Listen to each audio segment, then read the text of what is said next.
Council meeting to order. Please join me for the Pledge of Allegiance. I pledge allegiance to the flag of the United States of America and to the republic for which it stands, one nation, under God, indivisible, with liberty and justice for all. All right, welcome everyone. Well, I'll start with a quick review of this evening's agenda. I will shortly be calling for roll. Then I'll be going to asking for any changes to the agenda. We'll then go to public comment. There's been no public comment offered for this evening. We'll go to our consent agenda. On tonight's consent agenda, we have our city council meeting minutes from our December 6th and December 13th meetings, Sandy Transit, ADA policy update, personnel policy update, and an update of standard procedures for city boards. Under new business, we have the scope of review for Meadows subdivision appeal, cover structures round 2. This is for the 2 projects that would be coming out of our general fund, as well as a 362nd Bell Street extension project update. We'll then round out the evening with the report from the city manager and then our committee and council reports. With that, Jeff, would you mind calling the roll? Yes, Councilor Petzold. Here. Councilor Smallwood. Here. Councilor Sheldon. Here. Councilor Walker. Here. Councilor Exner. Here. Councilor Hokinson. Here. Mayor Pulliam. Here. With that, I'll call for any changes to tonight's agenda. Mayor, I'd like to put an agenda item on there to talk about the temporary covered structures and possible code violations for some of those, our main street businesses, things we talked about in the prior meeting. So specifically to talk about Sanlandia's temporary structure, Yeah. autos and others, Oh, and to make sure okay. that staff that we're in compliance with our code. Yeah. Why don't we just add under new business to the agenda, a council conversation on compliant Temporary structures. structures. Mayor, I'm just wondering, are these gentlemen here for the last thing on the agenda? That would be my guess. It's And- public, but I wouldn't be adverse to moving that up in the agenda so they don't have to sit through the whole meeting.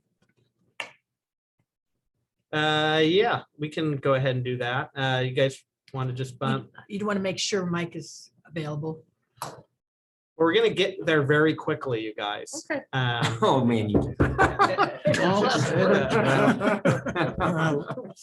You guys, it's right after the consent agenda. Are you really raring up for the consent agenda? No, it's just that you verbalized it. All right. Well, let's proceed and then see what we can do in the new business section of it. Move it around if that's okay. All right. All right. With that, public comment, nothing was issued, and then we're going to get to the consent agenda. So consent agendas or discussion. I do have one thing about it, real quickly. Jordan was in the personnel policy update. Was that given to the unions that are associated with the cities for any change of work practices, blessings yet? So we only have one union, police union. They have their own policy. This only applies to the general service staff that are. And This is then, everybody but police? Is that what you said? Yeah, that's what I checked. Yep. and then the second thing I had is perusing through it on page 162, it talks about military leave. And it says that the city doesn't give military leave, paid military leave. And it's my understanding, according to ORS, that we're entitled to provide for 15 days of paid leave.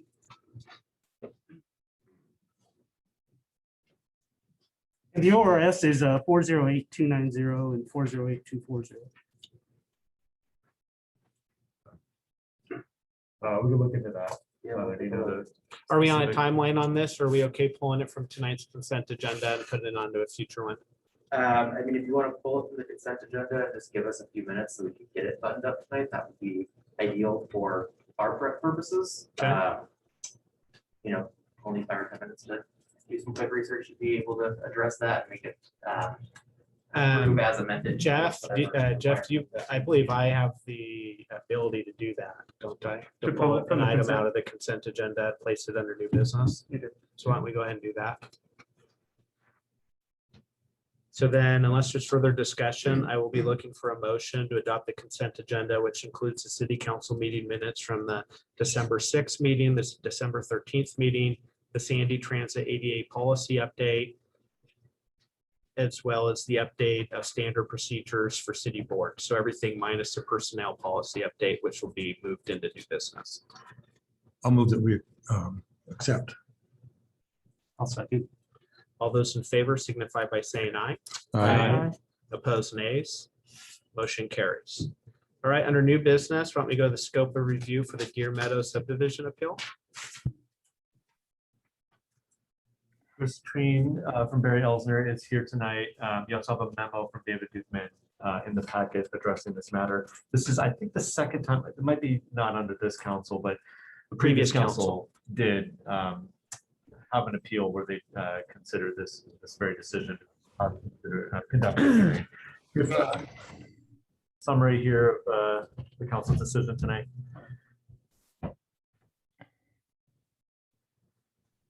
Chris, could you hear that? You're up.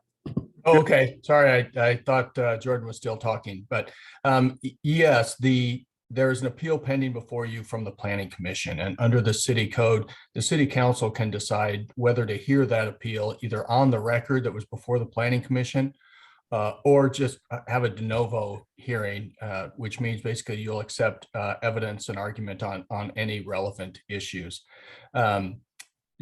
There are two reasons why we think this is okay. The first is the legal reason, and your code, it pretty clearly sets out, and this is in chapter 17, section 28, 30, 40, and 50. The section 30 gives the council that discretion to go with either on the record or de novo. And then 40 provides the process that you would follow if you decide to go with an on the record hearing, and section 1728.50 if you decide to go with with a de novo hearing. So that's been the city's longstanding practice. We think it's legally supportable by your code and under state law. David Dufman in his memo provides an additional reason that I've always found very compelling to go with a de novo hearing, which is that it can be very difficult to ride herd on folks when they want to testify about something that maybe wasn't in the record before the Planning Commission, or introduce some evidence or testimony on issues that weren't before the Planning Commission. And then you have to say, no, I'm sorry, you have to stop talking. We can't listen to this, or we have to reject your testimony because it wasn't made to the Planning Commission. It gets very awkward, and city councils are not set up to manage hearings in that way. Courts, the Land Use Board of Appeals, others, sure, they have rules for that, but they're very rigid structures and much less adaptable to a city council. So I think finally, that you received a letter from the applicant's attorney, Mike Robinson, who argues that he doesn't think it's permissible to hold the hearing on, or hold a de novo hearing. I don't find the arguments set out in that letter to be very compelling. That said, he's obviously in his client's interest going to make every argument he can. But one of them I found just sort of particularly confusing was the one that says having a de novo hearing prejudices their rights to a full and fair hearing. Well, how can you have a full hearing if it's on the record and you can't present evidence and testimony on all relevant issues? That's less than a full hearing, it seems to me. So in any event, legally, we think the board can go either way, either on the record or de novo. And as David described in his memorandum, we think there are good practical reasons for the council to do so as well. And I'm happy to answer any questions. Are there any questions?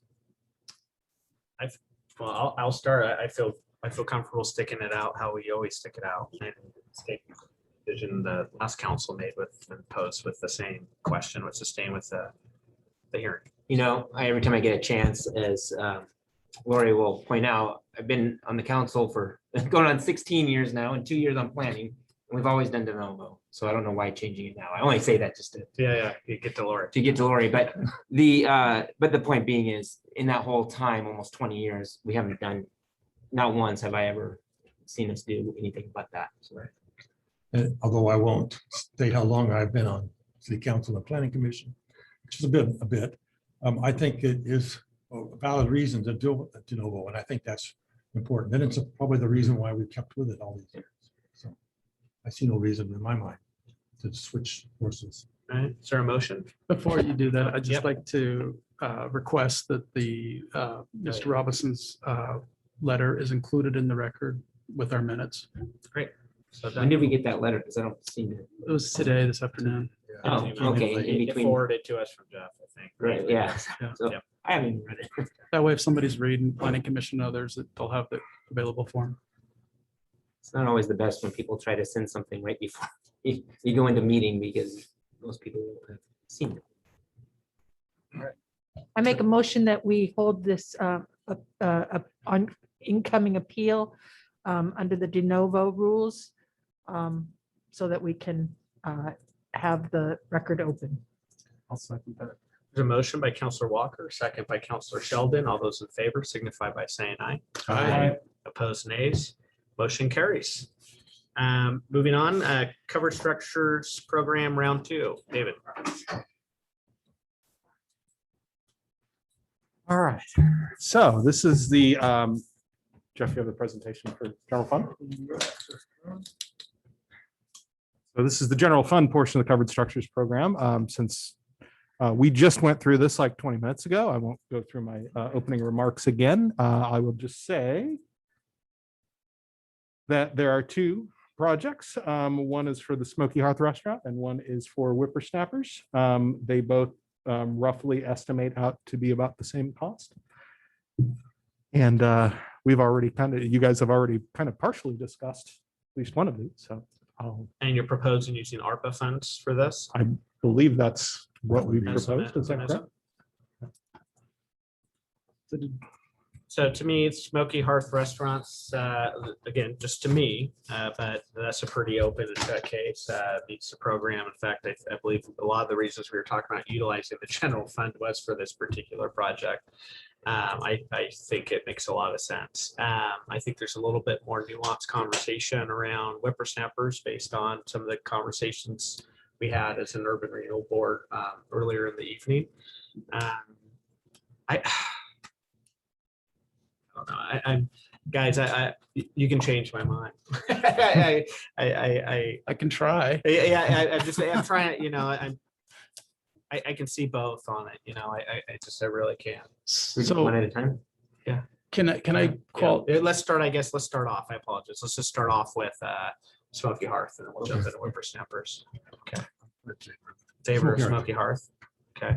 Yeah, No, I think you said reason why we had the discussion all along is to get things that were outside the urban renewal district. And that was the example we brought up, hoping that they would apply or knowing that they would, but and it's something that is in place already without the structure, you know, type of thing. And it's been very successful for them.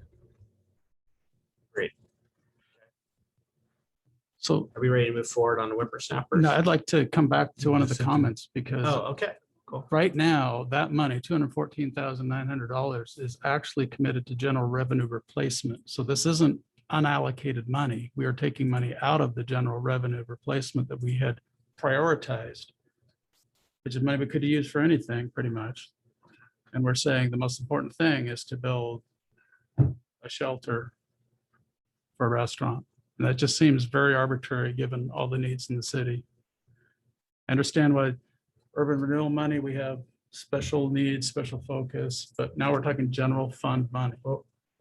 I don't think it's fair to characterize it as the Recovery Act because we already prioritized it for revenue replacement.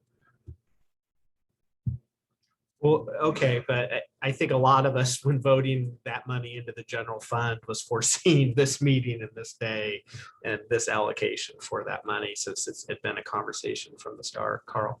This process, this project, this proposal, this decision by the council last end this was all about getting these restaurants a chance to be able to operate in a longer period of time, especially if there was something to do with COVID. This one really fits. I don't see how you argue that any other way because they've done this on their own anyway. They've got last winter. Haven't been down there at this point, but they have used their own tents, their own ability to make sure they can keep going forward. That's just makes it more permanent. And it does add to that Sandy style that we're all looking forward to having. I do think there is some opportunities to do the ARPA relook at and be able to refund these things as time comes along. And so I'm not so sure that I'm as worried about those funds that could be used for other places as much as I would if there was no possibility of replacing them with the other kinds of funds. And so to me, this is pretty low impact to our city. So I would vote for this one. We were looking at being fair in the fairness of it, and with all restaurants across be the impact of COVID and gyms as well. But some of those fell outside of the commercial zone, which is the urban renewal district. And so, and that was where we were pulling the funding mechanism for there. And so we had talked about that as that fairness of trying to be able to be fair with those businesses or restaurants that were under the definition there that we were talking about, that were in other parts of the city, to be able to help them out in the same way. So in that is where that part of it, we do have and I understand where you're calling that out. There'll be the next influx or deposit, however you want to say that, in the summertime for the next round as well. So, but anyways, I just want to point that out. We talked a lot about that and trying to get the whole city as a fairness from business from one end of town to the other end of town, restaurant and gym, I should say. Is there further conversation on this project before we move to Whippersnappers? And that's not that this is a decision, it's just we're ending this part of this discussion before going to the next. I just want to clarify that we're talking about using the ARPA money on this, not the general fund money, right? General fund. I'm confused. So what I believe, and of course you can always correct if I'm not explaining it correct, but remember is we had that 2 or 3 million of money. Yes. We paid for a certain amount of projects, and then we voted to send the rest of it to general fund, basically reimbursed ourselves for losses during COVID in our general fund. And so the point that Don's saying is we didn't put that money in the general fund to pay for, the outdoor covered project. It's an ARPA fund. We were reimbursing the general fund. So those are now general fund But dollars. see now, and I get that, but I thought that we were using the second tranche to pay for this stuff. Am I wrong in that? We could. We haven't decided that. Because I don't really want to take it out of the general fund that we're trying to backfill. Can't we use the, Yeah, when we had that Second tranche? conversation, we talked about the revenue replacement being the most flexible dollars you could do with ARPA. And 215,000 or so is what was remaining. And we said, let's just use that and call that the revenue replacement. And we have more revenue replacement dollars that we can then allocate from the second tranche too. And that gives the council the most flexibility, then redirect those funds. And we talked about potential projects being covered structures, homelessness services, things like that, that the general fund could fund now with those dollars, even transportation projects. And so this is kind of the first thing that's up that doesn't have any allocated funds in the general fund for, that we now have more money in the general fund through ARPA to be able to fund. And that's kind of the natural progression of how we got from ARPA to funding covered structure just to program. clarify for me, are we choosing to use the second tranche dollars to pay? This would for not be the second tranche. This is still This first is tranche. still first tranche, which we're, Yeah. and could we use the second tranche dollars to pay for this? I mean, Not we in- haven't made the none of those- decision yet. I mean, Why couldn't we? Well, why couldn't we? Because we Trying to- reimbursed the Urban Renewal Board for past expenses. Exactly. I mean, When does you it could, come? I guess you could reimburse yourself. When does it come? Second August. tranche? August. August. Yeah. Is that what you're saying? You can Tom? fund it out of the That's the general issue, fund it's the and then timing. So reimburse. you basically pay it now and then refund. Yeah. Do it later. But you're going to, if you're committing the dollars today, you're committing it against the budget. you have General now. fund. But you could use those second tranche dollars to, again, Reimburse it. reimburse. Just like you So did before. it's rock Peter paid Paul. Explain to me your concern there. I'm confused about what Well, the so, issue is. so as Jordan just mentioned, there's a number of priorities that we could use this money to address. We could put this money towards some big changes to homelessness or something else. And the question I'm asking, because it's general fund, it's not just, it shouldn't be, we have the money, so let's do it because it's the first one on the table. It should be spent because it's the most important priority for the city. It's unfunded today. Right? And if these two things are the most important things, and we make that case, then done with it, but we don't have a lot of unallocated money. Okay, I understand your situation. In my counter to that, just, you can counter my counter, but my counter to that is that we're in all reality, just like the last time, we're talking America Recovery Act money, because I understand that today it's general fund, but we're going to reimburse it just like we've done the last two, I believe, 2 iterations now. And that's America Recoveries Act. And the reason we do it this way is so that we don't have to wait until, when does that money show up, Jordan? It should be August. Okay, so you want to wait till August to start the outdoor covered structure program and wait through another summer until we even, start the program until the money's in? Or do you want to be able to give this business owner immediate relief as fast as we possibly can when we know the money's coming, and then we reimburse ourselves like we've done the last 2 iterations? I guess I understand Don's concern now in terms of the timing thing, but for me, Smoky Hearth is one of those highest priorities that would make so much sense for us to make sure we have a good, solid restaurant that I don't know what their economic system is, and probably nobody does, to make sure that we keep them going strong and helping them through whatever time frame we can. And we're talking about probably nothing being done until this summer, right? So at least this fall, if we started now. It depends. I mean, I could see construction on some of these, on the first project could be starting as early as April. Yeah. Maybe. It depends on Sure. how quickly we get that stuff back from you. But this one for Smoky Hearth, there's no designs, there's no plans, it's just a desire to do it, correct? Well, no, So- we have initial designs for everything. Those designs are ready to go off to engineering upon approval by the board. So But I can do. is this as far along as the projects that we approved Yes. earlier? Okay. Oh, yes, okay. So we're talking about 138 to 170,000 coming out of the general fund now to be possibly back funded with the second tranche. Is that my understanding? Because that's the city's share according to your spreadsheet. Yeah. 138 to 170. That's if both projects are. Right. Okay, so then Whippersnappers. Again, we're not making a decision on the first one. We're just having the discussion now on the second one. What's our thoughts on Whippersnappers? Lori, Oh, I'm sorry. I have so many screens. I don't see Lori on a single one. Lori, go ahead though. I can start. I can just start yelling if you want. No, I'm just kidding. So my 2 cents with Whippersnappers, and I'm kind of countering some of the side conversation that we had in our previous meeting, is once again, this is a business that was closed, right? This is recovery money. This is a business that was closed during COVID, disproportionately affected.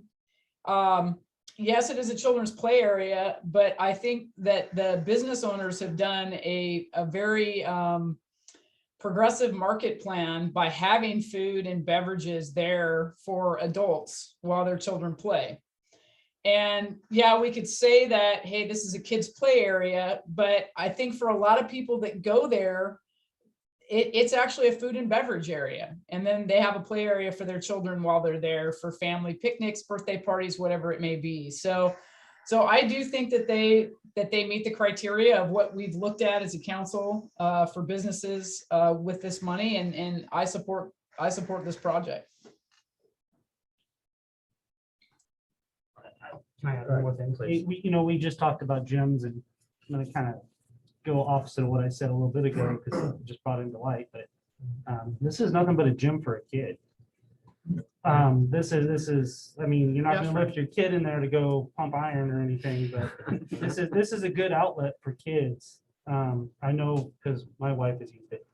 And but it's nothing but a gym for kids.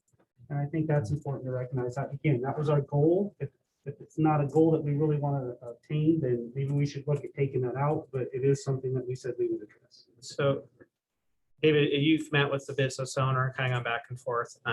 All right, so let me just start with, I love Whippersnappers. I love the owners. I think it's a wonderful business in our community. I love, my kids love it there. I love it. Mhm. All right, so why are we building it? So, and the reason I ask is so like I talked about earlier with Mount Hood Athletic Club, like Omicron, everything, we get shut down. Mhm. Are they gonna put play structures and stuff, or like, are they gonna be able to have some sort of soft opening or some kind of opening as a result of this outdoor structure? I don't see how they could put workout structures or, any sort of play area underneath the covered structure. Right, and then, okay, Laurie, then let me just do my other point, and then I go to you so you can address both at once. Then my other concern is just, then I also go to like the 30% occupancy for outdoor seating and everything else as a revenue generator. I mean, parents go there so that they can sit inside and watch their kids. And so are people going there for an outdoor dining experience, which this is really going to increase, their ability to draw revenue. Now, I'm the small business guy. I love it. And if I can, I'd love to be, really convinced to support it. But Lori, what do you say to that? So here's what I'm going to say to you. And I hear what you're saying, but I think that, because I work out also at the CrossFit that's right there. So I kind of witnessed what they tried to do during their shutdown. Is that I think if they would have had outdoor seating, they would have been able to do some food sales and some different things kind of out of the box that they weren't able to do because they had to be closed. So like if you think about like the movie theater in town, for example, I don't know if you guys are aware, but they still sold snacks. People could come and buy snacks to take home to watch movies, right? Some of these businesses got very creative. And so I look at a Whippersnappers who would have been afforded an opportunity to at least keep their food sales open and help support themselves during the COVID shutdown. And they didn't have that opportunity. So to me, that's what this covered structure allows them to do is should we go through this again, they would at least have the ability to recover some of their costs by being able to do some food and dining. Okay. All right. Yeah.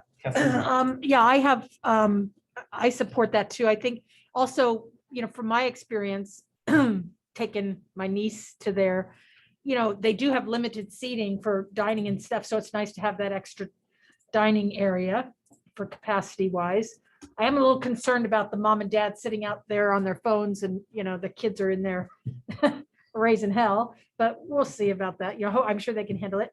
The structural questions I had, so I supported overall. The things I have a couple questions about is, again, this part, they're taking up the parking there. And so that's a pretty limited parking area and it's kind of a funky design to try to get cars in and out. You used to be able to pull into the front and then kind of back up and go. And now it's limited. And I'm just kind of curious, have the adjacent businesses been contacted? Do they have any concerns about losing yet more parking? I'm sure Whippersnappers is probably one of the bigger parking users in that area. And I'm just a little bit concerned that, they get to weigh in on this and that their parking isn't, I don't know about CrossFit. You probably have a better idea that, Lori, about what the parking situation is on a day-to-day basis and whether it's critically, tight and packed or what, but that's the one concern I had. And then again, the second thing is because this thing is just right into the parking lot, that whole idea of what's, when you got a kid there, is there some sort of fence going up or how do you kind of control that? And if it is, put it as part of the design so that it doesn't get added on after the fact, kids running in the parking lot.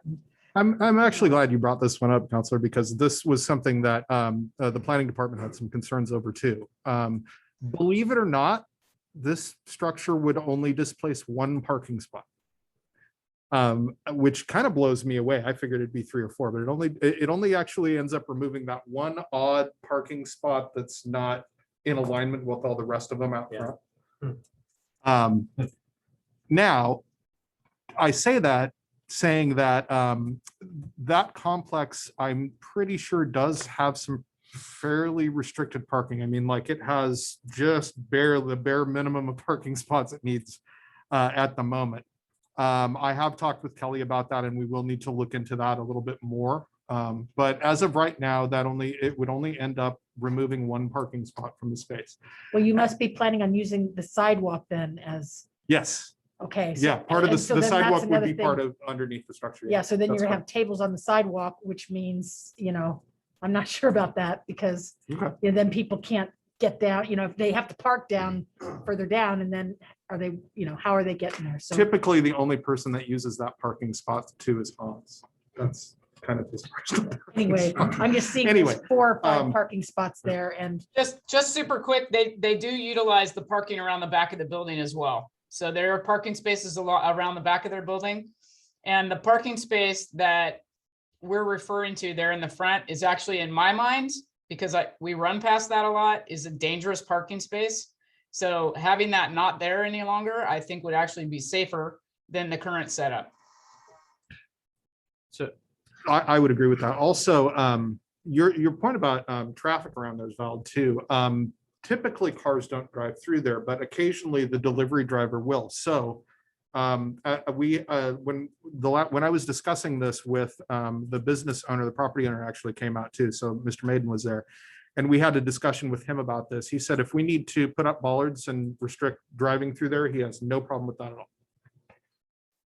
I guess I'm going to reiterate a little bit of what I had conversations about when we talked about the urban renewal portion of this, is that if we've got a code that requires a certain number of parking spots, we should make sure that happens. Now, this council has the authority to change that.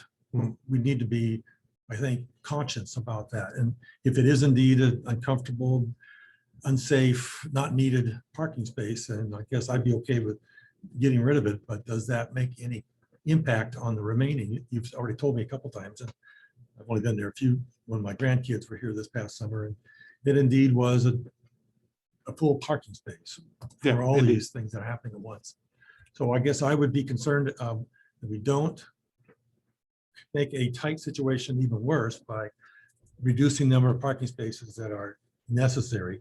But I guess in trade-off, if that's indeed what this is, I'd be in favor of losing a parking space that creates unsafe situations and then be able to recognize that. And the same thing goes for the sidewalk. Kathleen brought that sidewalk piece up. If that sidewalk is needed for access to the front door, we need to find a way to make sure that access is within code requirements and all the rest. I would expect that the planning staff would make that happen. Yes. So if it I didn't, would suspect that as well. then we would not go forward on this, or we'd find some other solution. Correct. So I'm 90% there, but just to, I want to prove I do list it off. Is there concerns about the fact that, this is our industrial park?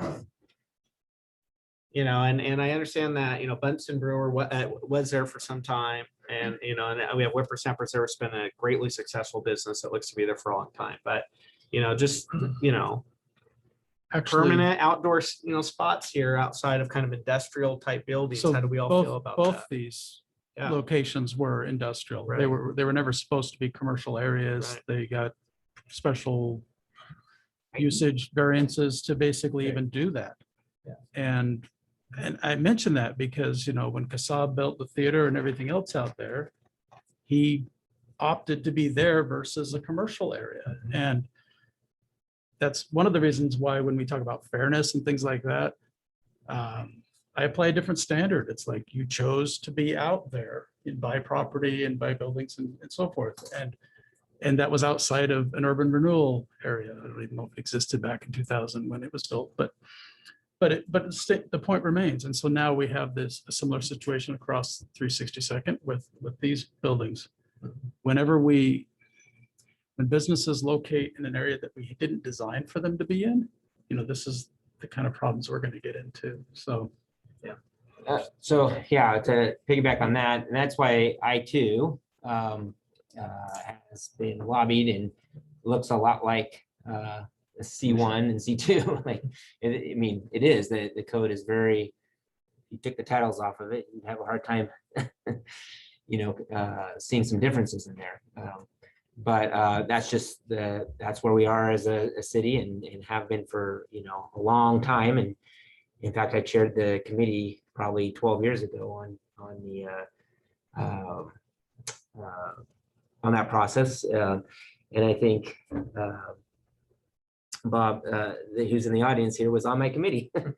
But anyway, when it came down to changing the requirements of that I2 or I1 area, I'm for it. I think it's a great amenity.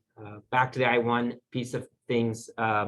It's already been approved a while back. It's just taken much longer than anybody on council. And so it's gone through a couple councils, but Mike Maiden has been working at it as probably finances come in to change the zoning of that to C2. Got you. And that's why you see the stuff finally happening on some of the buildings. It's been happening for 6 years Yeah. probably. I don't know. Time loses track during COVID. But Actually, he would have been done with it by now, but for business reasons that I won't go into right now, he decided to sell the foundry. And so he's been redoing the foundry building to make more additional, leasing space out there, which is badly needed. So I'm really glad that he's doing So- that, but that's why. So in that complex, it's going to be commercial here shortly once these change the architecture behind all that stuff that bring that up to speed. But in that, I think it's a great amenity for our population.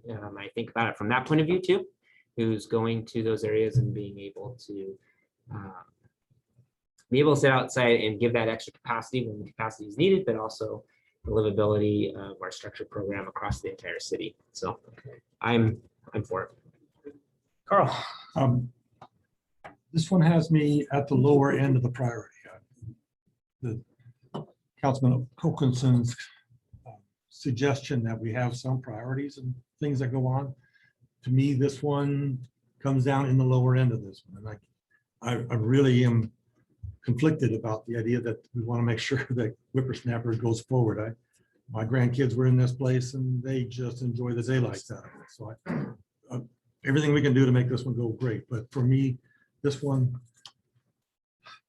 certainly does not meet the priority that we would have, what we just talked about with the Smoky Hearth. To me, Smoky Hearth is right on top. It'd be tough to find anything else higher priority. Whippersnappers, the idea that it's a gym for kids really strikes my mind. I like that. And again, I would love to be able to make this thing happen if I could. But it is a lower priority for me.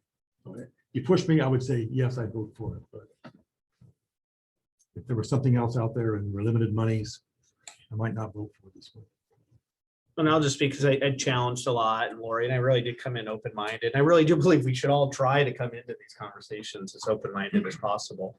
No, I especially with the ability to be nimble and flexible during a really hard time, and how that outdoor structure does give some ability. And I thought that I think that the movie theater reference was a good reference to that. And so, no, I'm definitely leaning towards approving that project. Or at least allowing it to become presented to us. Yeah. We're not voting on it. Well, no, I mean, we are voting to voting on move this forward one? on this Okay. one tonight. Yeah. This is whether or not to move these projects Yeah, forward. got to it. engineering. I like what Lori said about that, I do remember during the pandemic, they were trying to like sell pizzas, and then all that, and it was really hard. And so having this structure will help them kind of weather those kind of things. And then I think, when it's not pandemic, that place gets really busy and there's a waiting list to get in. And so this gives the people an opportunity to sit outside and order some pizzas with That's their right. kids right there and get them fed, and then they get, That's a good move in. point. So I'm supportive of it, but I do want to make sure we're using the ARPA Trench 2 money to backfill when it Yes. comes. Yes. That's my condition on that. Me too. All right, is there a motion? How do we make that motion, making sure, because I agree with what Kathleen just said, as far as it coming from the second one. I mean, is that just, are we just gonna plan on reimbursing ourselves out of that tranche, or whatever that? Is there a way of making a motion that binds that decision today? Yeah. I mean, I think definitely can show the council's direction that these projects will be funded from the city's. To be reimbursed by ARPA right, to allocation. be reimbursed by the second tranche of the city's allocation of ARPA funds. And I'm gonna make them separate motions then. We can make it one motion to fund both projects. All right, and because both of them, I think, my intention would be using ARPA on both of these. Yes. I'll give her a go and see if I can get it, unless there's a recommended one. I didn't see it in there. There is a suggested Did motion I miss it? on page, where am I at, 196. All right, here we go. I move that we approve the covered structures grant application from the Smoky Heart, and that we approve the covered structures application from Whippersnappers Kids Play Palace be paid for with the second tranche of ARPA funding. That's a Jordan word, but we'll use it today. I'm going with it. It's the federal government. That's in the federal rules. Is that right? It's a federal word. Yeah. Wow, that's an F word right there. I think it's another federal word. Yeah. All right, well, is there a second? I'll see. There's a motion by Counselor Sheldon, a second by Counselor Exner. All those in favor signify by saying aye or give me a thumbs up. Aye. Opposed, a nay or a thumbs down. Nay. Motion carries. All right, with that, 362nd Bell Street Extension Project update. Thank you, Mayor. Mike Walker will be providing the staff report. As promised, we wanted to come back to the council after receiving the 90% cost estimate for the project and give you an update on where we're at in terms of the other milestones that we talked about last month when we were discussing the 60%. Not going to bury the lead on this one. It's good news. And I'll let Mike kind of share that good news and where we're at and the path forward from here. Thanks, Jordan. Yeah, in the staff report, we kind of refer back to the November 15th meeting when we first presented the 60% estimate to the council, and that wasn't the best news, but we thought we could make it work at that time. And we had some certainty that once the 90% design and estimate were complete, that we'd be a little more confident in the quality of the estimate, and that's proved to be the case. Once you get to 90% design, there are very few unknowns out there. And so we're pretty certain that the bids should come in at or near this range. It's in the estimate. And we try to show the difference between 30% design in April to 60 in November to 90 today. And the news has went from good to bad to back to good again. So a little bit of savings between the 60 and the 90. And then the project status is we have, there's 6 parcels of land that are involved that we'll need to acquire right of way or slope easements from. 5 of those 6 appraisals have been completed. We've made offers to 4 of the property owners. 1 offer has been accepted and we expect that to close this month. We had to complete an appraisal on 1 parcel, and it may have been completed by now. I'm not really sure. It was almost done before all these. There may have been a preliminary notice gone out to the property owner on that one. And then 1 parcel, we're waiting for the lab results from the phase 2 hazardous materials corridor study before we make an offer on that parcel. And again, we hope to have that information this week, and we'll run that by the city attorney. And if the city attorney feels comfortable with the status of the parcel, we can go ahead and make the offer on that. We've submitted the wetland fill removal permits. The land use application should be submitted to the city any day now. ODOT requires that we have we call it a grant of access to connect a public roadway to a state highway. We submitted the application for that. And then we're going through the review comments with ODOT on the traffic signal modifications. The one wild card in this thing is we may be required to replace 2 of the existing traffic signals and relocate 1 of them. And we'll find out from ODOT what that looks like soon. Then we also have to coordinate with the utilities. There's a power line that's that runs down the center of the future right of way for 362nd. And there's a a shorter overhead line that runs east-west onto the Royal Lane. And so we have to kind of coordinate that with the utility companies and provide them with an alternate means to provide service to their customers. And the schedule looks good. It's the same schedule that we shared with the council in November. Finalize these last remaining items in the 90% drawings, advertise for bids sometime next month, and then open bids in March and award the contract in March. Takes a little while to go through the process with contracts and bonds and everything. So probably issue a notice to proceed in April, and that's hopefully when the weather starts getting a little better. And then allow 180 days for construction. And if we have a good summer, we should have substantial completion in October and be able to open the road to travel sometime in November. Any questions? Yeah, I do.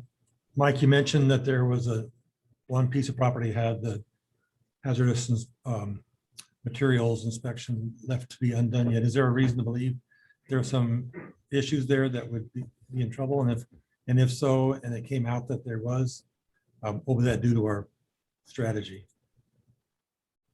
That we have to. We really have to check with the city attorney to make sure that the city wouldn't be exposed to any liability if we made an offer without a clean bill of health on the property. So it's kind of hard to say how that would, but I think we could resolve it pretty quickly. I really don't think it's going to be as bad as the first phase is just kind of a high level view. Second phase actually took some soil samples and are analyzing those samples and comparing them to the total volume of earth that has to be moved. And if there's a percentage threshold, and if it's below the percentage threshold, then you can just treat it as plain fill material. If it's above the threshold, then you have to do special handling and disposal requirements, and that changes the equation. But we should have the lab results back this week, and may not have the final report from the geotech. The question was, do we have any reason to believe that piece of property has a hazardous problem, or is it just one of the steps we got to go through and there's no particular concern? It just hasn't. We did go through the initial phase study, and it detected some materials that could be potentially require special handling and disposal. Now we're doing the lab work. We've had the consultant take some samples and do the lab work to see if that is the case. And that's really, we have to find out before we know whether it's a big issue or a small issue. I have a question. Definitely. Are we sure there's not any like buried fuel tanks or any of those little surprises that come up? No, this was mostly stuff on the surface that was evident from the surface. They did do some borings out there, and they did hand auger some soil samples. And there's nothing like that there. This was all just surface materials. Are we sure that there's not any buried tanks out there? Or how can we be sure? Well, I don't think that the uses on that site, would need buried storage tanks. I don't think there was ever a use on that site. There was no fuel being sold or stored there. I think there's some above ground tanks, and usually when you have those, that's because there isn't a below ground tank. So we're not sure, but we have the results of the phase 1 and the more detailed phase 2, would tell us if there were any indication of those. And this is just in the right of way aspect that would be acquired, nothing else. Correct. This is just the land that the city wishes to acquire. It's not on we didn't do an analysis on the entire parcel. All right, so look at that timeline. It's hard to think of any way to speed it up. It's pretty, starts here next month, and it goes pretty good. It is a type 2 land use review too, so it doesn't have to go to the planning commission. So we did resolve that. That's not staff review. Let's say this time. Goes directly to that. Yeah. Staff review, not Staff council. review. Yeah. Okay. All right. Great. Thank you, guys. Great work. Was there an additional item to our, under new business, Tyler? Yes, thank you, Counselor Sheldon, for identifying that error that we had in there. I have Angie Welty online as well if you have any additional questions that pop up. But this was an easy remedy. There was one paragraph in that military leave section that was inadvertently excluded. That has been revised on page 44 of the PDF. A new paragraph is added that, in short, may be entitled to leave with pay for all regular work days that fall within a period not to exceed 15 calendar days in a federal training year, which matches essentially the ORS and our best practices from our insurance agent. So that has been revised. No need to, should you choose to adopt the policy, no need to adopt it as amended because it's already been amended and is reflected in the staff report and the resolution. Okay, great. Is there a motion? I'll make a motion that we accept the standing policy manual, Personnel policy. personnel policy. Is there a second? And a motion by Counselor Sheldon, a second by Counselor Exner. All those in favor? Did you want me to pause for a quick comment, Lori, or you got? Okay. I was just gonna second and I was just trying to do it, but Carl beat me to it. So good enough. Well, all those in favor signify by saying aye. Aye. Opposed, nay, or thumbs down. Motion carries. And then we have one more item under new business, conversation. I can't remember what I called it. The temporary structures. Temporary structure. Yeah. You want to kick us off, Don? Sure. So we just had, in our urban renewal, we brought this up and we'd like to have some information about what rules and restrictions are in place in our current code related to temporary structures, the kind of which are on Stanlandia. I think there's one on autos, the ski rental place. When those things go up, it appears from, what is it, 1774-60, if those fall under temporary structures, that they have a time limit or have to get a permit. So we'd like to know what our code says, and if our code doesn't allow those, why aren't we enforcing them? That's where I'd like to start the discussion, if there needs to be any additional discussion. Is there any objections to finding out that information from any counselors? I guess would be the best, because I do agree. I'd like to know that information as well. So that's why I start from the standpoint of, does anybody object to us getting that? All right, great. Would the council like to have this as a future agenda item? Maybe. Yeah, let's do under that. the Let's have it be a umbrella? future agenda item where you're able to have some materials to present Yeah, and stuff. and maybe under the umbrella of just code enforcement policy in general too. I mean, you know, But specifically, on the don't temporary bury structure. this one. Okay, yeah, yeah, for sure.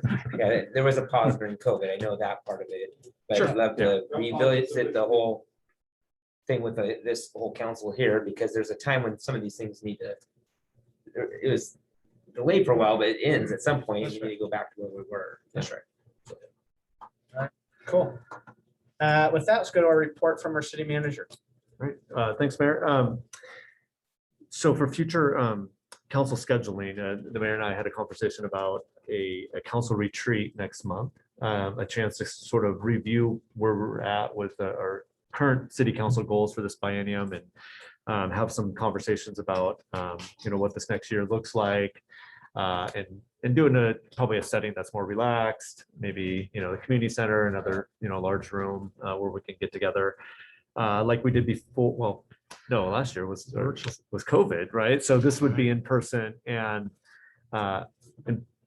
we thought, like we've done in prior years before COVID was during the weekend, like a Saturday in February. And so we wanted to poll the council on a couple possibilities, February 5th or the 12th. I know people have busy lives and getting busier now, but if those are potential dates, if not, obviously we want everybody there if we can. So Swap this out.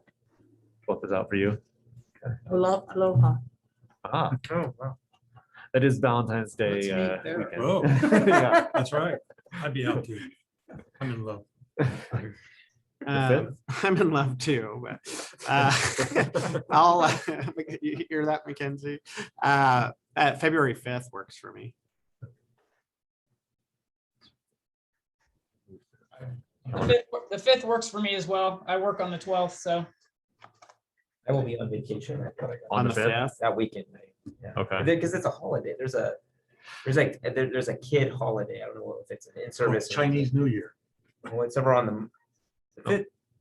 Oh, wait. Well, that's the, isn't that the? It is the I'm Monday. not sure what There's that a, would be. The 21st is President's Day. Is that the one you're thinking of? no, I think it's a. Yeah, but it's kids- Washington's birthday is. February 7th is a holiday or something. Or it's the in-service. Either way, Anyways, it's a either way, 3-day you're weekend. We out. took a vacation on because the kids Yeah. are out of school. Yeah. So, anyway. Well, the week after that, after the 15th is the 22nd. February, Which 22nd? That's a Tuesday. Oh, sorry, I'm in January. yeah. Yeah, so we're looking at the 19th, 19th, 26th. I could do the 26th. I'll be in Florida on the 19th. And 19th is another holiday, 3-day weekend for kids. Miss You gotta President's pick them when you Day have that kids. day. You got. Mhm. Come on, bitch, help me out. No, you're spot on. 26. That's why I'm hesitant about the first one as well. 26. 26 is okay. Let's see. Not to make this more difficult, the council could do it on an evening, start at 5 Yeah. o'clock or something like that, Hold on. Typically, there's more energy on a Jordan, Saturday. everyone was quiet on the Okay. 26th. I'm Oh. the boss. Yeah. Uh-oh. Okay. She's got a trip planned and it's the end of February. Maybe a doodle. Yeah. let's Doodle maybe might come be back good to because this. then we can I- all. And throw a couple evenings talk to on our there spouses. too. Okay. Okay, Yeah. we'll do that. Okay. Sometimes I. They don't we pick get those other lucky weekends and- because they are 3-day weekends. Okay. Pretty available. Except for. I'll probably, have a blizzard or something at that time. But speaking of that, I wanted to say thank you to our public works staff. I think there's at least around 30 hours of overtime put in, de-icing and plowing and keeping the roads clear as much as possible. Of course, police and Sandy Net too are essential employees that, put in the extra work, especially over the holidays. It's pretty disruptive when you get, start looking at the forecast and anticipating a storm like this. And the rain continues, of course, and if this is the start of winter, we may be in for more snow and ice, but just wanted to thank them for being out there and keeping our city safe for people to be able to get around. And then speaking of public works, we will have an announcement very soon, press release on our new director. Not ready to publicly share yet, but we have an accepted offer and just kind of waiting for the notices to happen there before we can do a press release on that. I did send a note to the city council directly on that, which is great. And then last just scheduling reminder, this because of holidays, the second meeting for this month is on a Tuesday. It's on Tuesday, January 18th that we have scheduled. So you guys showing up on a Monday that week, but it is a holiday, so we'll be closed that Monday. But that's it for me. All right, cool, done. So I am out the 18th and the 26th. So Okay. both weekends. Apologize. Okay. Ask off the top for a second. I voted no today on a couple of items and I want to just present my position, kind of where I'm coming from as part of this, just for a minute, if you guys will and hear me out. And it's not to go back and revisit them, but it's more as a way to set the stage of where we need to go as a council down the road. And just so you know, I'm perfectly fine with the council decision where I'm opposed and everybody else is in favor. I support it, just like I did the previous council decision before I even got elected. So I'm not objecting to the decision that's made or trying to take it back, but in terms of looking forward, I'm not anti-business. I'm very, very pro-business. But as a former small business owner and a restaurant owner, I'm very sensitive to inequalities that come about, especially in the political environment. And even though in our quest to make things fair, we've actually made it very unfair, very unequal. One restaurant qualifies for a covered pavilion and a gift of somewhere in the $85,000, up to $85,000 that taxpayers give that business to have covered structure. Another restaurant doesn't qualify. Maybe they don't have the space, they're outside the area or so forth. And those kinds of trade-offs happen all the time. One business doesn't have to provide all the parking that another one does because they came in under a certain zone and another one crept in under a different zone. There's all kinds of inequalities built into our systems that actually set business owners at a disadvantage. And I think as we look forward, we need to look at making sure that we do level the playing field so that in a pro business, it's not picking winners and favorites, which we don't mean to, but we've done. But it's making things more level and making sure that everyone has that opportunity. So that's what I want to look forward to. I want to look forward to looking at these programs, whether it's the urban renewal program, whether it's the general fund covered structure, and looking at how we can make those equitable and put them into a priority structure where we really are spending our money on the most important things and protecting the businesses that didn't meet the criteria. Because when one gets a structure and one doesn't, one has a competitive advantage. And that hurts the other guys. And so we have to remember that when we're talking about trying to help these guys. So I do appreciate all of you. I appreciate the dialogue and I appreciate you letting me say no, and we can still be friends. So thank you. Thanks, Tom. Carl.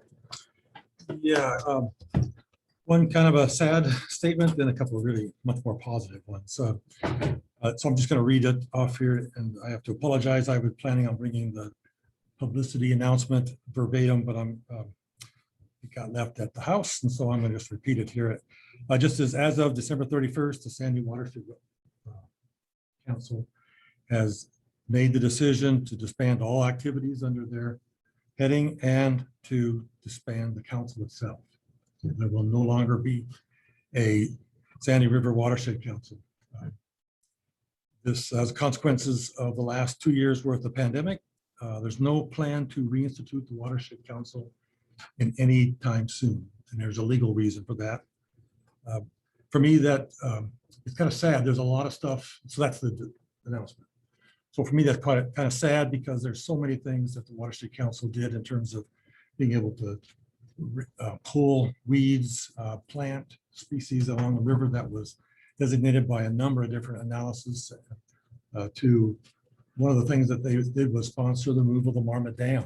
So some of those kind of things are pretty significant applications to our river, and all of them positive that I can imagine. I have not been involved in it full 21 years that they were in business, but certainly the last about 14 or so. So it has some consequences. There are going to be no formal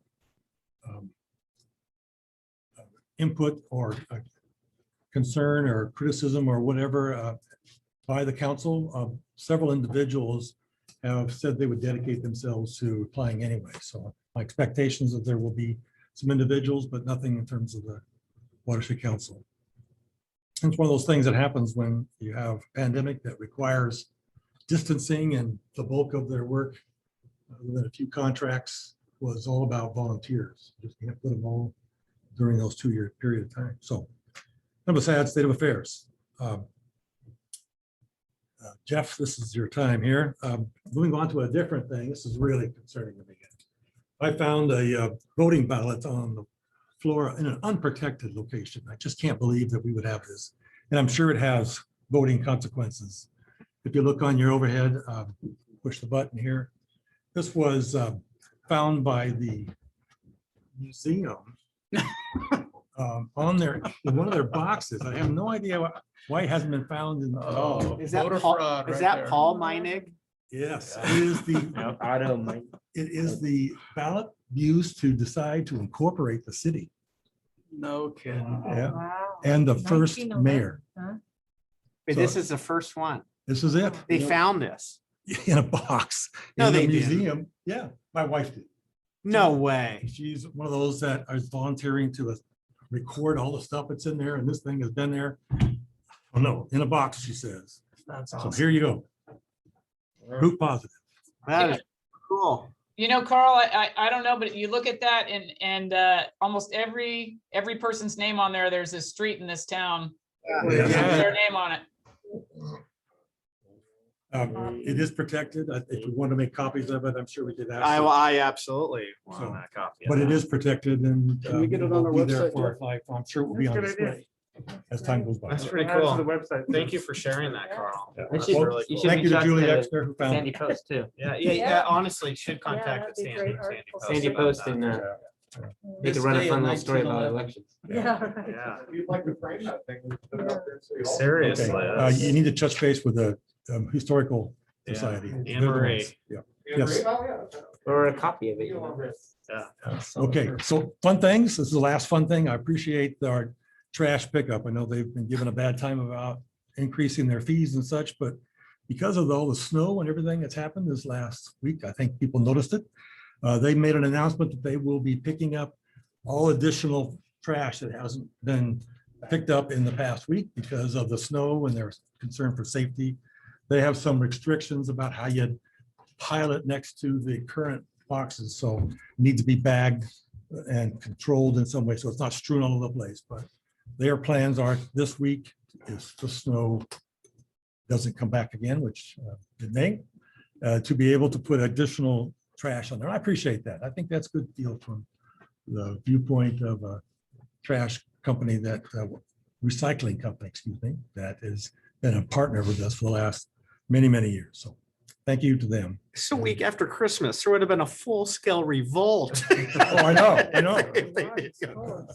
I have So full. all this paper, this color paper I used to Yeah. burn in the wood stove. The worst They don't week of do the anymore. year. Yeah, it's horrible. In between Christmas and New Year's. I mean, but to add to that, and I appreciate all that, but if there was some way to announce to the public without having to go on their website and find that, if we could have been announcing it somehow for the community, because there's a lot of people out there that didn't know. Right, right. And I even had to go look it up and go, oh, they're not coming to pick it up, but I thought about going looking up. I know a lot of other people complained to me, and so I don't know in the future if we ever get into that same situation.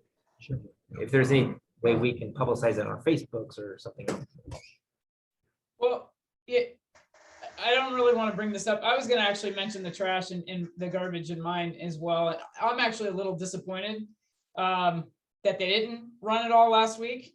Having lived in this town even back in 2008 when we had all the snow, I don't recall a time where we didn't have garbage service for an entire week.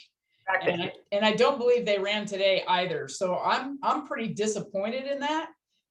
With the windstorm last night, when I left for work this morning, my entire neighborhood was covered in people's trash. So I'm for one not terribly happy with their service level at the moment. I'm also a little disappointed that people didn't pull their trash back after that announcement came out. I mean, we had people in our neighborhood whose trash was out for an entire week. But anyways, For the record. Yeah. They didn't announce when they were coming. but, well, they were just gonna skip the week and. Just They gonna skip announced the on the week. website. Until 3 or 4 days. Oh, is that after. right? Yeah. Okay. Anyways. So they didn't come again today? If you follow the community pages in town, it doesn't sound like they came again today. So My garbage is tomorrow, so I don't know.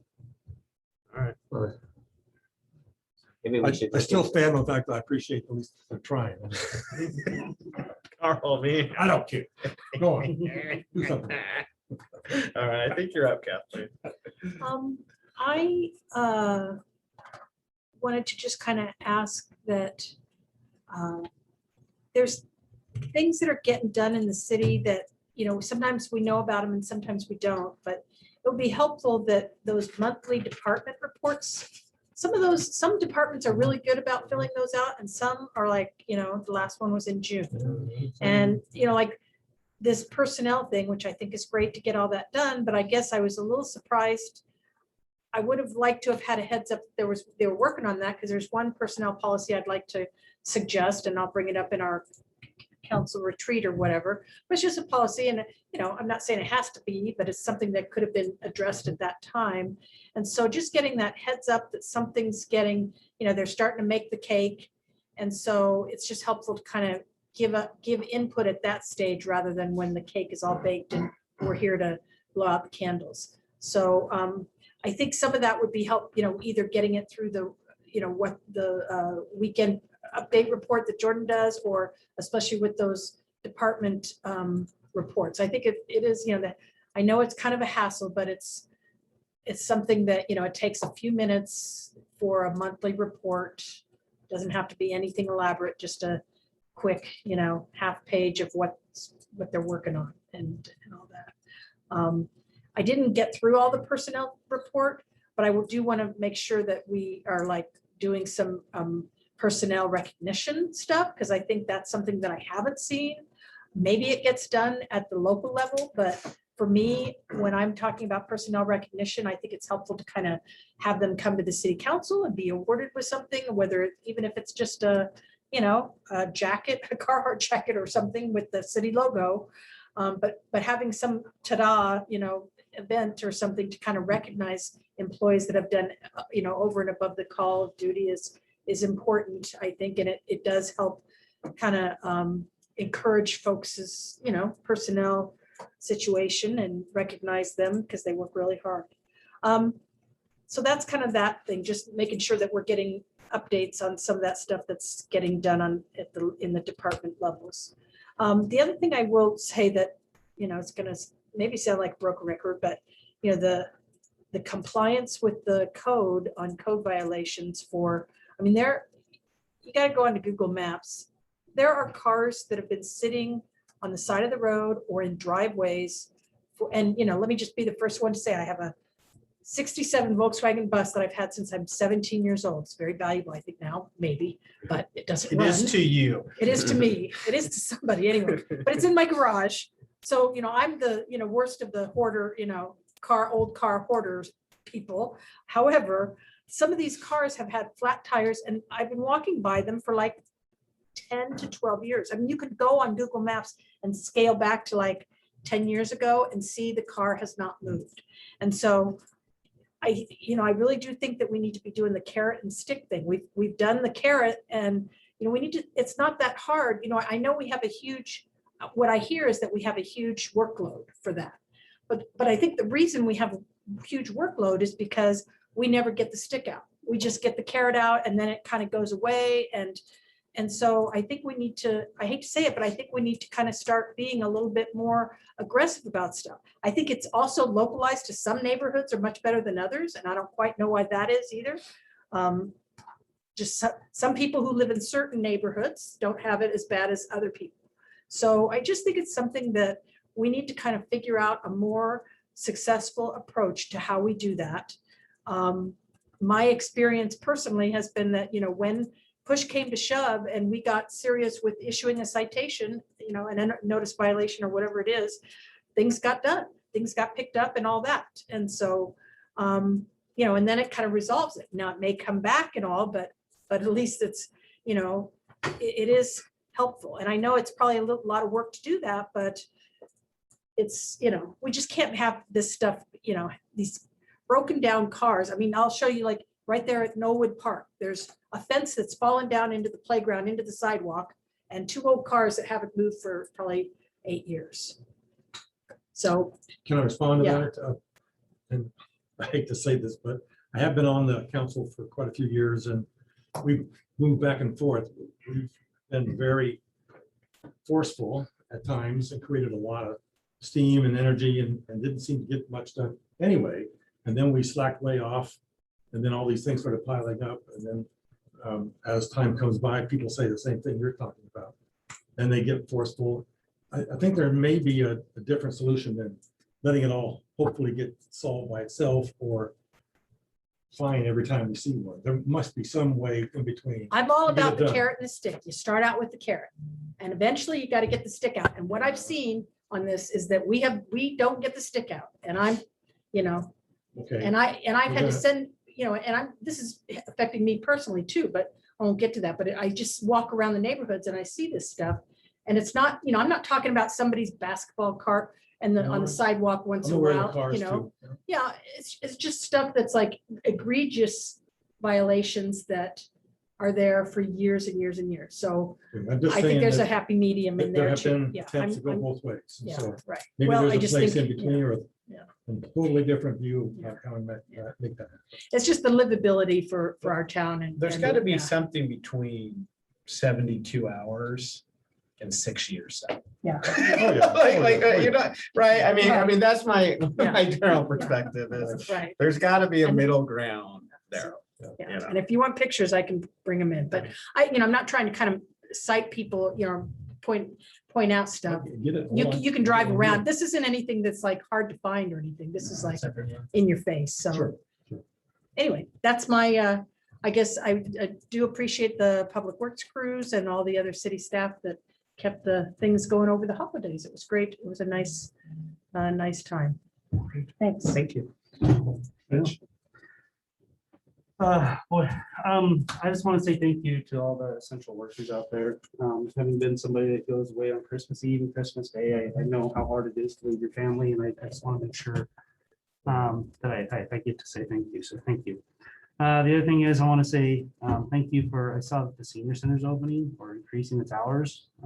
That's something that I thought was something we should have done a long time ago. So I'm really happy to start seeing that move forward. So thank you for that and the work that's being put into that as well.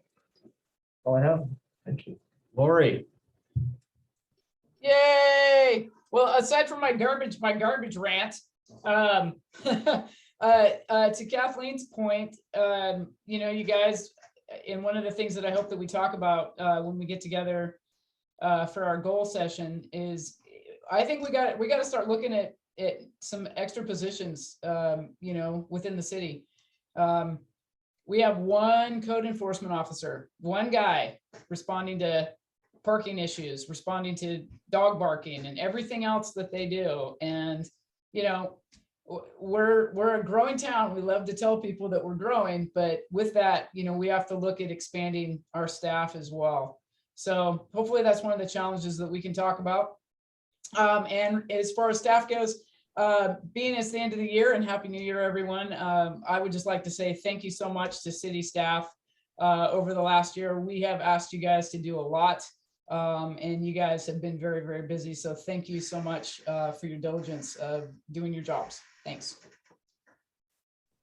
Yeah, and thank you, staff. It's been a wild year, I'll have to say, on council, and I'm glad we're back in person because I think we get to be able to have a lot more better dialogue being in person than we ever did sitting on a camera in front of the screen. Just want to put out there, I believe, and correct me if I'm wrong, but there is a online meeting, a Zoom meeting tomorrow for the fire departments, what I've read online about considering doing a study with the Clackamas fire and that. So that's tomorrow. So I'm currently planning on participating in that. We'll see if my schedule allows me to, but right now it's allowing me to participate. And I hope that we as leaders in our community participate in that too, because I think that can be very impactful, even though that we're not part of that program, but we are another agency in our community for that. It was interesting because I did see a lot of Clackamas fire trucks going up and down, even my road and others in Sandy. And I know they kind of support us, but hopefully we weren't too busy as a Sandy Fire Department over the last 2 weeks to have brought them in to backfill our community. So I'm not sure about that. January, I have this sitting here in front of me so I can get the right date. January 15th at Sandy High School, there'll be a Sandy Robotics Tournament. And I think you've heard me bring this up before, but we are well known all over the state, actually 2 states. And I was able to participate back in October. I lose track of timing, but as one of the judges in that, and really became much more aware. My son's participating as an 8th grader in this high school thing. But what a cool thing for our community and our kids to do, outside of just being sports in itself, just the technical stuff that they're learning and that type of thing. You can go and watch the tournament, pop in for part of it. It goes all day. I'll be a judge again in that process, but there's going to be 60 teams there. That's a lot of extra people. I went to one in Salem here a couple months ago, took my son down there, and where does everyone go for lunch? They're serving, so you got to go out to the shopping. So they're going to be all over our businesses, 60 teams. That's a lot of, not just kids, but parents and people that traveled all over to stay in our hotel and in other places. So I think it's not just because my son's in it, not because I'm just geeky, but I think it's something that's really quality to growing up, our education, our students, to create businesses in our town that think outside the box and how they build their robots. And it's a lot of fun to, if you're interested in participating, they need help during that. Reach out to Erin, who is the mom that runs the program, or I can get you in touch too if you're interested in helping volunteer that day. With a lot of snow meant, as I think someone brought up, I have the largest driveway in Sandy, the last city council meeting. I had a lot of snow to shovel. I snowed it 4 times, or shoveled it 4 times, and the sidewalk all the way around it. A lot of good exercise and sore stomach muscles. But in that same vein, and I love doing it. My wife thinks I'm crazy, but I did see a lot of semi trucks going down to Barco in my time in that snow, plowing right through on that, with kids out there pulling their sleds and everything else. And I know keep bringing this up. There are truly semi trucks. And I think there was one tanker truck, it was like, why is that going down this road? As they try to get one into the other, they're using DeBarco as a get around of that. And I know you live right on it, you live right off it, you live off it, but it's just not safe, and it's not good for our roads for them to be using that as their bypass around, or not having to turn left up here on the 211. So when I'm home, not at work, especially when I was out there shoveling snow, you'd be amazed how many go through there. So I know we talked about putting signs up saying, hey, no, look, only local delivery trucks or whatever, not through, but I would like to see something be addressed there, not just keep bringing this up. Let me respond, because I am also on Langen Sand, which is connected through the Barco. But I talked to, and just quickly, I talked to a driver, a guy that owns a trucking service who lives here in town. And he's exactly what you're talking about. This is all about GPS when something gets crowded downtown. I understand there's a way to make that happen, to change that. So I've got to talk to the guy. He's out on the truck someplace in Virginia, I think. But at the moment, I think there is a way to solve that with the GPS programs, and maybe something we have to do as a city too. But I agree with you. We should do something. Anyways, that's all I had. All right, cool. For me, just again, fire meeting tomorrow night. Hopefully everybody participates. I do have reservations. I'm gonna kind of keep to myself till I learn more, but these decisions need to be going to the people. And I get really nervous when you look at neighboring communities like Estacada, where you get in these extended contracts with the county like that, and then you end up where maybe the people don't want that service. Well, now you've already kind of done that. And really what you're doing is setting up a situation which you have no other choice but to do it. And that's an end around the people, right? And that's not the way we're supposed to be set up. So I have some concerns, interested in hearing more. Thanks for sharing the watershed with us, especially for some of the new counselors. We're the charter city of the Sandy Watershed Council, and they're an organization that we partnered with a lot over the last couple of years with some of the grant applications and stuff, what we're trying to do with the Sandy River and everything. And it's really unfortunate to see that our community is really going to miss that. So it's unfortunate. I also wanted to thank our employees from City Hall to Public Works to police, to Sandy Net operations during the winter storm, to our library that had the closed, senior center has activities, Meals on Wheels, everything's going. And so while a lot of people kind of take off that Christmas to New Year's, our city staff was really, going at it. So I just wanted to thank everybody for all the work that you guys do on all of that. Really mean it. Outdoor structures, there's a lot of different debate. Thanks for the way you started, Don, your council report. You're the most agreeable, disagreeable person I've ever worked with, meaning the differences of opinion are great, as long as we always treat each other with respect. And I'll tell you, there's never a moment that I ever am sitting here wondering like what your intentions are, right? Your intentions are always for the betterment of our community. But I do think these outdoor structures are going to be something amazing. I really do. And as people drive through and enjoy the different restaurants and dining things, activities here, it's going to be something that really makes our community pop. The appearance of our community, something that's come up a couple times. Dawn has really advocated for it, and I'm in. From the lighting of our sidewalks to just the beautification of our downtown. Carl brings up the lighting of the trees and stuff during the winter time. There's a lot of little characteristics like that I think we can continue to improve on. That really is like a big thing for our community. It doesn't cost that much to really amplify. And then I'll just close with great report on the Bell Street 362nd. I know I speak for all of council and I say how excited we are for that project and what it will bring to our community. And we're just excited to see it come online and get moving. So thanks for everybody for the work on that. With that, I will adjourn our meeting this evening. Thank you, everybody.